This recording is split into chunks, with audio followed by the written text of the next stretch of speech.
राधा कृष्ण की विख्यात प्राण सखी, उपासिका और वृषभानु नामक गोप की पुत्री थी। राधा कृष्ण शाश्वत प्रेम का प्रतीक है।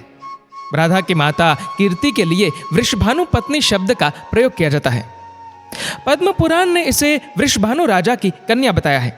ये राजा जब यज्ञ की भूमि साफ कर रहा था, इसे भूमि कन्या के रूप में राधा मिली। राजा ने अपनी कन्या मानकर इसका पालन पोषण किया। ये भी कथा मिलती है कि विष्णु ने कृष्ण अवतार लेते समय अपने परिवार के सभी देवताओं से पृथ्वी पर अवतार लेने के लिए कहा। तभी राधा भी, जो चतुर्भुज विष्णु की अर्धांगिनी और लक्ष्मी के रूप में वैकुंठ लोक में निवास करती थी, राधा बनकर पृथ्वी पर आई। राधा को कृष्ण की प्रेमिका और कहीं कहीं पत्नी के रूप में माना जाता है। ब्रह्मवैवर्त के पुराण के अनुसार राधा कृष्ण की सखी थी और उसका विवाह रापान अथवा रायण नामक व्यक्ति के साथ हुआ था। अन्यत्र राधा और कृष्ण के विवाह का भी उल्लेख मिलता है। कहते हैं राधा अपने जन्म के समय ही वयस्क हो गई थी। ब्रज में राधा का महत्व सर्वोपरि है। राधा के लिए विभिन्न उल्लेख मिलते हैं। राधा के पति का नाम ब्रह्मवैवर्त पुराण के अनुसार रायण था। अन्य नाम रापान और अयन घोष मिलते हैं। कुछ विद्वानों के अनुसार कृष्ण की आराधिका का रूप ही राधा है। आराधिका शब्द में से अ हटा देने से राधिका बनता है। राधा जी का जन्म यमुना के निकट स्थित रावल ग्राम में हुआ था। यहाँ राधा का मंदिर भी है। राधा रानी का विश्व प्रसिद्ध मंदिर बरसाना ग्राम की पहाड़ी पर स्थित है। यहाँ की लठमार होली सारी दुनिया में मशहूर है। यह आश्चर्य की बात है कि राधा कृष्ण की इतनी अभिन्नता होते हुए भी महाभारत या भागवत पुराण में राधा का नामोल्लेख नहीं मिलता। यद्यपि कृष्ण की एक प्रिय सखी का संकेत अवश्य है। राधा ने श्री कृष्ण के प्रेम के लिए सामाजिक बंधनों का उल्लंघन किया। कृष्ण की अनुपस्थिति में उसके प्रेम भाव में और भी वृद्धि हुई। दोनों का पुनर्मिलन कुरुक्षेत्र में बताया जाता है, जहां सूर्य ग्रहण के अवसर पर द्वारिका से कृष्ण और वृंदावन से नंद और राधा आदि गए थे। राधा कृष्ण की भक्ति का कालांतर में निरंतर विस्तार होता गया। निम्बार्क संप्रदाय, वल्लभ संप्रदाय, राधा वल्लभ संप्रदाय, सखी भाव संप्रदाय आदि ने इसे और भी पुष्ट किया। ललिता गोपी ने श्री राधिका जी से पूछा, आपका और श्री कृष्ण का क्या नाता है? राधा जी ने कहा, ललिता तूने जो मानना हो मान ले। ललिता जी ने कहा, समझ गई, आप श्री कृष्ण की प्रियतमा है और वो आपके प्रियतम है।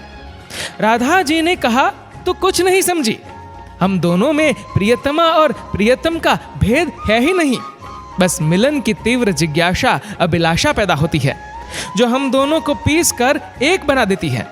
ये प्रेम की प्रगाढ़त गहराई है, जो राधा को कृष्ण बना देती है और कृष्ण को राधा बना देती है। इसलिए यहाँ नित्य संयोग भी है और सदा वियोग भी है। कृष्ण के साथ लीला करते हुए एक सरस प्रसंग प्रसिद्ध है। उसी को याद करते हुए रक्षाबंधन की पूर्णिमा के बाद कृष्ण पक्ष के पहले दिन राधा जी के चरण दर्शन का उत्सव मनाया जाता है। ये पूजा विशेष रूप से चैतन्य गौड़ीय मठ के मंदिरों में की जाती है। इस समय राधा जी के विग्रह का श्रृंगार पुरुष रूप में होता है। कन्हैया गोचरण के लिए कब से वन में आ चुके थे।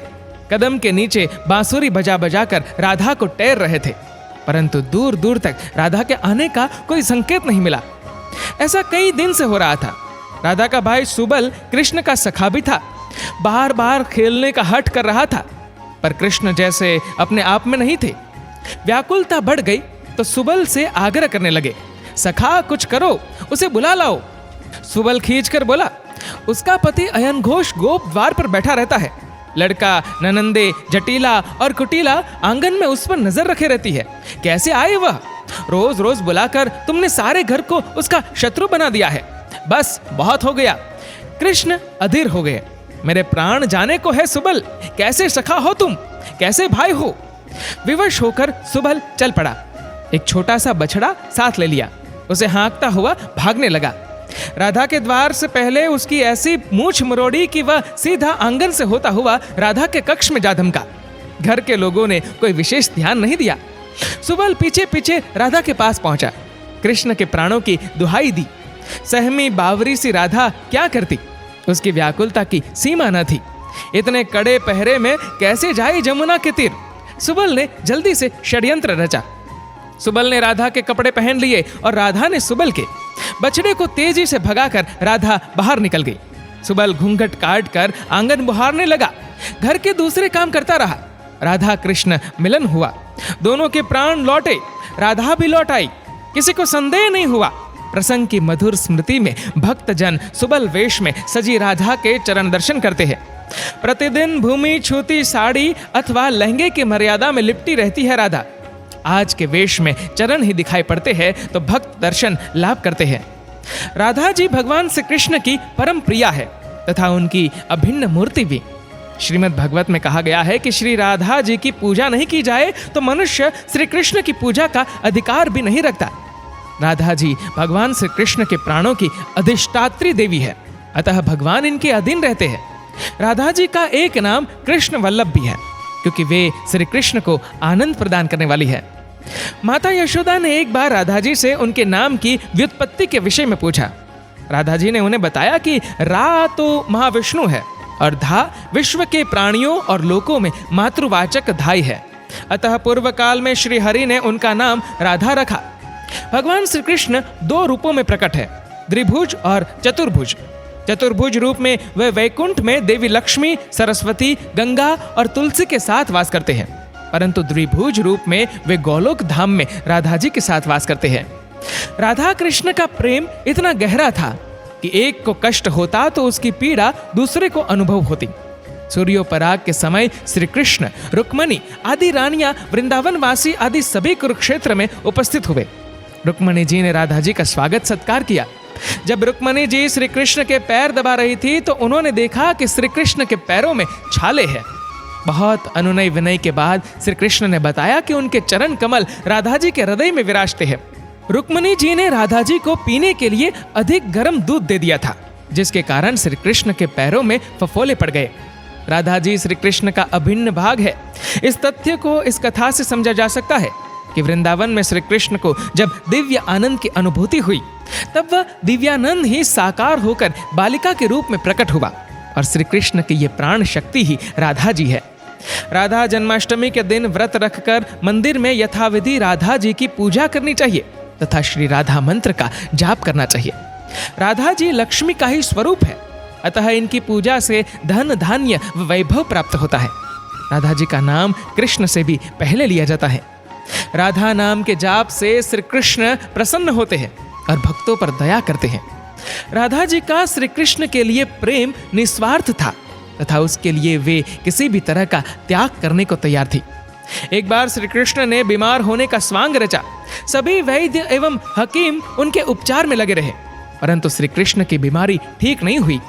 वैद्यों के द्वारा पूछे जाने पर श्री कृष्ण ने उत्तर दिया कि मेरे परम प्रिय की चरण धूलि ही मेरे बीमारी को ठीक कर सकती है। रुक्मणी आदि रानियों ने अपने प्रिय को चरण धूलि देकर पाप का भागी बनने से इनकार कर दिया। अंततः राधा जी को ये बात कही गई तो उन्होंने ये कहकर अपनी चरण धूलि दी कि भले ही मुझे 100 नरकों का पाप भोगना पड़े तो भी मैं अपने प्रिय के स्वास्थ्य लाभ के लिए चरण धूलि अवश्य दूंगी।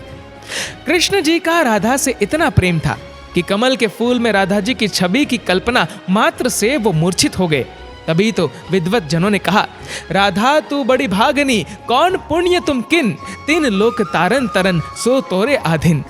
दोस्तों, इस कहानी को लेकर आपकी क्या राय है, नीचे कमेंट करके जरूर बताएगा। और अगर आपको ये वीडियो अच्छा लगा हो तो इस वीडियो को लाइक करेगा, शेयर करेगा ज्यादा से ज्यादा लोगों तक। और ऐसी ही और भी पौराणिक कहानियों के सुनने के लिए हमारे फेसबुक पेज को आज ही फॉलो करें। धन्यवाद।